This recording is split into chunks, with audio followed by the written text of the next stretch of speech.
ঈদের দিনে কিছু সুন্নত আছে, যেমন তাড়াতাড়ি ঘুম থেকে ওঠা ঈদের দিনের সুন্নত। তার মানে আপনি অন্যদিন 9টা-10টায় উঠেন আর ঈদের দিন 6টা-7টা বাজে উঠছেন, এইরকম নয়। ফজরের আগে উঠবেন।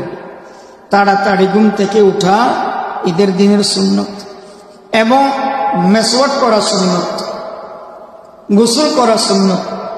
গোসলের প্রয়োজন না হলেও গোসল করা সুন্নত। উত্তম কাপড় পরিধান করা সুন্নত, উত্তম কাপড়। এবং সুগন্ধি ব্যবহার করা সুন্নত, আতর, সুগন্ধি ব্যবহার করা সুন্নত। সম্ভব হলে পায়ে হেঁটে ঈদগাহে যাওয়া সুন্নত। কোনো ওজোর না থাকলে পায়ে হেঁটে হেঁটে ঈদগাহে যাওয়া সুন্নত। তাকবীরে তাশরিক পড়তে পড়তে ঈদগাহে যাওয়া সুন্নত। ঈদুল ফিতরের সময় নিম্ন স্বরে আর ঈদুল আজহার সময় উচ্চ স্বরে তাকবীরে তাশরিক পড়তে পড়তে ঈদগাহে যাওয়া, ঈদগাহ থেকে ফেরা সুন্নত। এবং তাড়াতাড়ি ঈদগাহে যাওয়াটা সুন্নত। আরেকটি সুন্নত হচ্ছে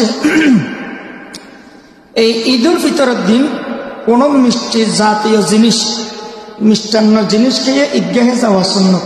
কিন্তু ঈদুল আজহার দিন কোনো মিষ্টান্ন জিনিস না খেয়ে সকালবেলা কোনো ব্রেকফাস্ট না করে